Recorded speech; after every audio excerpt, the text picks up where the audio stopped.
Hello YouTube, Joseph Krigman here, and welcome to my episode 15 reaction to Slime, Season 3. Last time we were talking about the labyrinth and doing a bunch of fun stuff, and Malim showed up at the end, and we're going to get the Dragon Lords, I'm guessing, and talking about probably the dungeon bosses, and hashtag give me Apito and Zijin.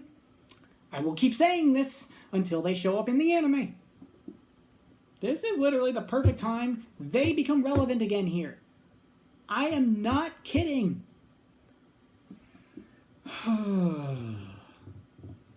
Well, regardless, the name of this episode I caught last time when the next episode teaser thing, it said the audience.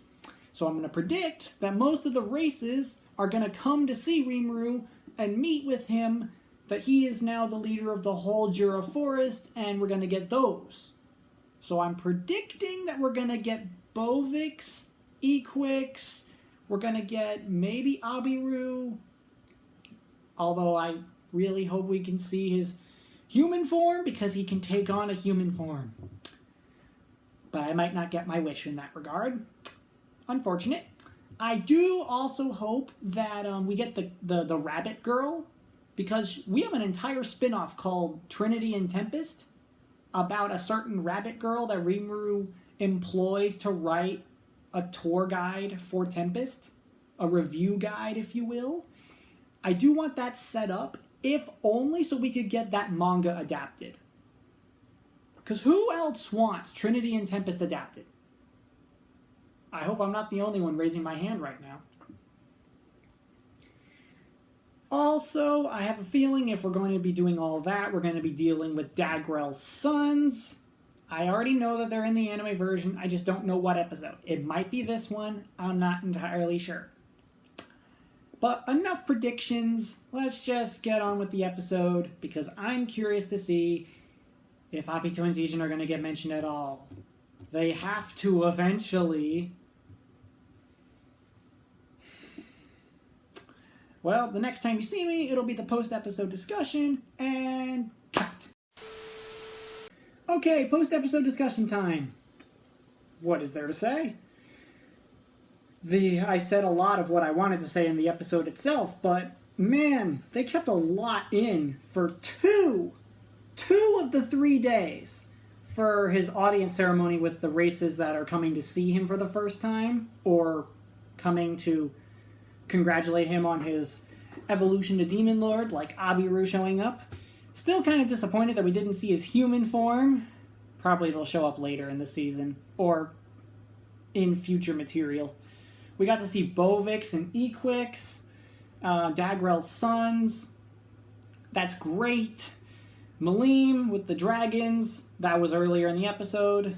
I had an idea for a thumbnail, and then I realized that wasn't even like a quarter of the episode.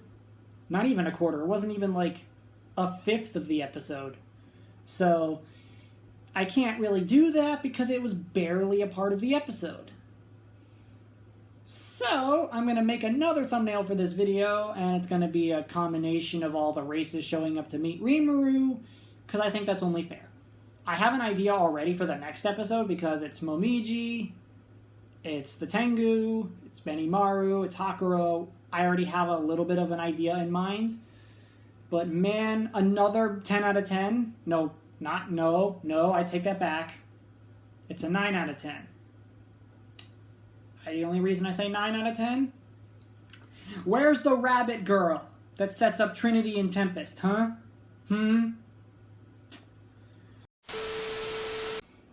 This is the first time I've had to make an edit in the discussion part of the video, but I just looked it up. There were 2 spin-off series. I named the wrong one. Trinity and Tempest isn't the one I'm thinking of, because the 3 main characters of that are from the Lycanthrope tribe from Carrion, a dragon faithful that serves Malim, and one of Frey's daughters. I was thinking of the wrong one. The other spin-off is the one I was thinking of, with the rabbit daughter. Her name is Framea, Ways of the Monster Nation. How did I confuse the 2 of them? I never read Trinity and Tempest. I read The Ways of the Monster Nation. Now I look dumb. But I'm putting it in post, so I don't look completely stupid. Can I save face? I hope. Kodansha, you're sitting on a gold mine right there. It's a spin-off of an already popular series, and this is the place you set it up. I'm already kind of disappointed of no Apito, no Zijin, now no Rabbit Girl from Trinity and Tempest. You don't even have to bother with a big setup for that series. Just show her already there. Unless I'm remembering it wrong, and when the Rabbit folk made their entrance to Rimuru, the chief is like, oh, my daughter was supposed to be here, but she went off into the town because she was curious. Oh, now I remember. That is how that story starts, isn't it? Okay, never mind. I take back what I said about her not being there because that is part of the canon of that story. Okay, then I'm just disappointed that she wasn't even there at all.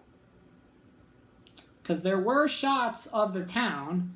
I'll probably have to go back and look at those. Maybe she was there and I just didn't notice her. But in other words, this episode was a great one. 9 out of 10. I'm still a little peeved about, the lack of the tiny little details. But when you're a light novel reader and you read this material 2 years ago, no, 3 years ago. Yeah, 3 years ago. When I read this material for the first time, it was 3 years ago. I think we're finally at the end of Volume 8. I think once Masayuki shows up, and we start the tournament and the gathering of the diplomats and Maribel Razzo, that's when Volume 9 starts, I think. It might be also when 8 ends. Okay, I don't know what else to say, but I'm going to go right into the next episode after this. So thank you all so much for watching. If you liked it, hit the like button, subscribe, share the video with a friend, and I will see you all in the next video. Goodbye.